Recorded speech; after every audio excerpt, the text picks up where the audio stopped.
So a lot of black liberals have been triggered by the comparison between Charlie Kirk and Martin Luther King. And the reason they've been triggered is because essentially they've been brainwashed, conditioned, and some of them probably even possessed at this point with their racial idolatry or this fixation on identity politics, right? How dare you compare this white man to our black excellence? Yet ironically enough, I would dare to say that Charlie Kirk was a far better man as far as who he was, how he moved through life, the sort of values that he actually upheld and kept. I believe he was a better man than Martin Luther King. And, again, because King was essentially created to be this martyr of sorts, it's so hard to see a Charlie Kirk, because of how recent his assassination was, to see him in the very same light as an MLK. But I feel that I found the best explanation I possibly can from a very well-versed brother on basically bringing this full circle, right?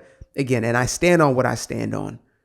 Charlie Kirk, the way in which he lived his life, was a greater example of how to live than even an MLK. And so it is no coincidence that we are having this massive sort of revival that has taken place in this country, this galvanizing of the young and the old coming together because of this one man and the legacy that he left behind. Though it wasn't based in policy like the Civil Rights Act, I think it is in something far greater. So in saying that, let's go ahead and get into this. To put King and Kirk on the same footing is an erroneous thing to do. While Kirk actually lived out the values that he talked about publicly, Dr. King did not. We know that Dr. King was involved in orgies. He liked to sleep with prostitutes, and that according to his best friend, Ralph Abernathy, he even beat up a few women. While Charlie Kirk believed in the fundamental tenets of the Christian faith and the virgin birth, that Jesus resurrected from the dead, and the literal existence of heaven. Now, before we continue, I don't know if this is news to y'all. Right. I don't know if you guys know about many of the FBI tapes and things of that nature, because obviously, like many of these, political activists, etc., he was being tracked by the FBI and probably other intelligence agencies, and they were looking for other things. But what they ended up finding was that MLK was not exactly the quintessential definition of a man of God. And let's just say there were a lot of extracurriculars taking place in those hotel rooms. It wasn't just political activism. I'll just keep it at that. Now, Dr. King didn't believe in any of those things according to his very own writings. We also know that there was a philosophical difference between the two men when it comes to Marxism. Now, while it is true that both men denounced Marxism in public, unlike King, Charlie never advocated for a redistribution of wealth, for social justice. These are things that King did advocate for. And so it's safe to say that when Kirk denounced Marxism, he was being honest and truthful, whereas when King denounced Marxism, he was being a deceptive liar. Finally, when King was assassinated in 1968, there were a flurry of riots that took place across the country, whereas it's now been a few days since Kirk's assassination, and we haven't seen any riots at all. This is a testament to the truth and conviction behind the words that Charlie Kirk spoke compared to the sophistry behind the words that Martin Luther King spoke. I would add that although Charlie Kirk and Dr. King were both heavily involved in the political realm, their approach to politics was also strikingly different. Charlie Kirk advocated for people to get right with Christ, for men to step up and be men,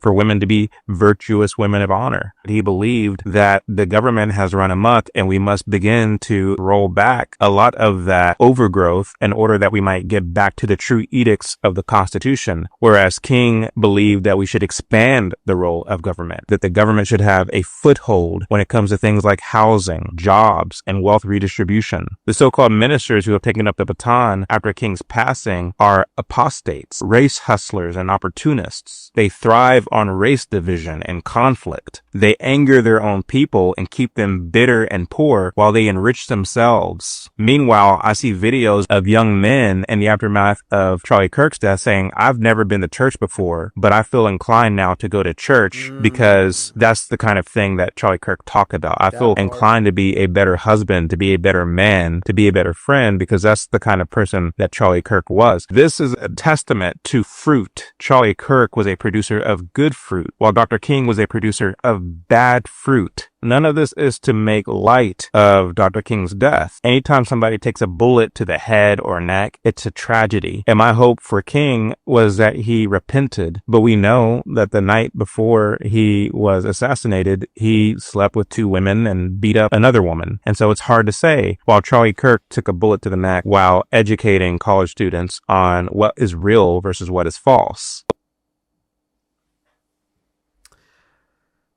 Now, if this is the first time you are hearing of the, I guess I would label it the dark side of MLK, yeah, I'm sorry. I am sorry. If you were somebody who idolized him, first and foremost, I believe we should take all humans off of their pedestals, all of them, right? Even Charlie himself should be a role model, but should never be an idol. That position is left for God and God alone. But if you are somebody who idolized him to some extent, saw him as a model, I'm sorry, because I have officially wrecked your childhood and maybe even parts of your adulthood at this point. But I believe it has to be said, especially in the wake of Charlie's assassination and the sort of slander that has been aimed towards him and his legacy. You know, here he is labeled as a racist, a white supremacist, all this sort of nonsense, from most of which is coming from people who never knew him, right? First and foremost.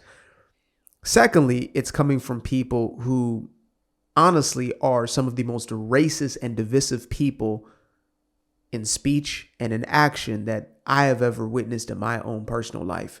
You know, I was told that the white man, the Republican man, was the most racist. Yeah, it turns out that the most racism I have engaged with has been from those who consider themselves as leftists. As soon as I stepped out of what I call the conservative closet, I got more backlash than I'd ever received all throughout my life being a black Democrat. Oh, they loved me then. And the Republicans, they really didn't care. All of a sudden, on a daily basis, I receive the sort of messages that you would expect to receive from, you know, somebody who is right out of an institution, right? Just some whacked out stuff that people will say, all because you have a difference of opinion. And don't let you be black and have a difference of opinion. Don't let you be anywhere off of this Democratic plantation, but yet here we are. And so, again, I feel it is our duty and obligation to tell the truth. And Charlie, our brother Charlie, has been lied about. This was a righteous man and a man of God, not a perfect man because no man is, but a man who tried his best to be that. A man who was unafraid of preaching that gospel. Now, MLK will forever be known and remembered through a few simple words. Let us not judge by the color of your skin, but instead the content of your character, which is deeply ironic when you look at the character of the man himself. But I still believe that these are the most prominent and poignant words, though they actually weren't written by him. Turns out that they were actually written by a man who was a communist socialist sort of character who was in the background of MLK's life, who was also a white man, I believe. So, yeah, those words, however, I believe should stand. And ironically enough, Charlie lived those words in a way that I think we have not seen in quite some time. This is coming from the left or the right. That's why they call him the actual absolute moderate. Charlie believed that we should stop focusing on color. And when he did bring up color, he was doing it as a means to free people from their obsession with color. Stop focusing on your skin color and you will free yourself enough to be able to do what God has intended you to do. If you just let go of your obsession with race, then and only then will you be free to live your life in the way that God intended you to live your life. That was Charlie's message. There was even one of his most powerful videos, and it's actually one I used as the intro of a song that I put out. It is labeled The Turning Point. So you can go ahead and look that up. It's on this page that y'all see in this video right now. And in that video, he stops a young black man and he says, okay, hold up. Can we agree that if we focus less on race, that we'll be better off? And the young man first stumbles and stutters and, is trying to figure his sort of his idea at that point out. And then he finally says, you know what? Yeah, I do. He says, okay, great. And they shake hands in that moment.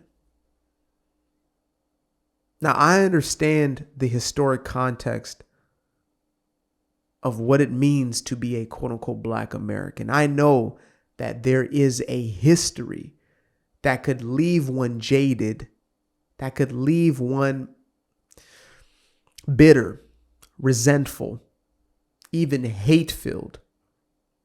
But to those people, I would also say this: what good is it doing you? Because I could argue all day long how others have been through the very same traumatic situations. All groups of people have either been enslaved, faced segregation, or whatever it may be. Even the white man, surprise, surprise. All of us have experienced certain traumas in our lives, etc. But beyond that, I say, what good is it doing you to hold on to your bitterness, your resentment, your anger, your hatred, your vitriol? What is it doing for you?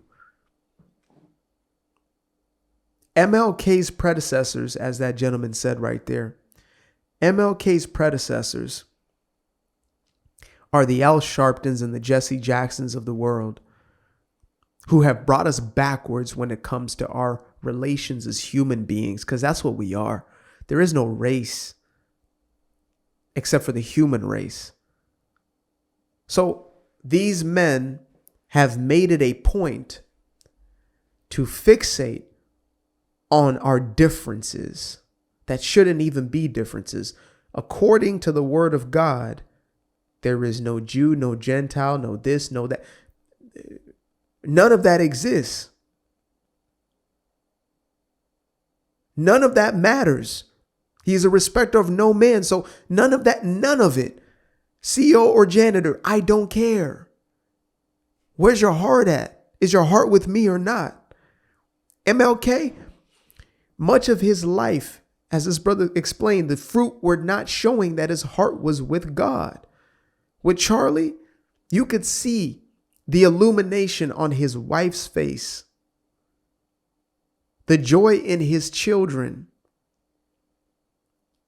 the men and women that came out of the woodwork speaking on the goodness that this man had left in their life, the impression that he had left, not because he wanted to be seen as a somebody, but because of the spirit that was working through him.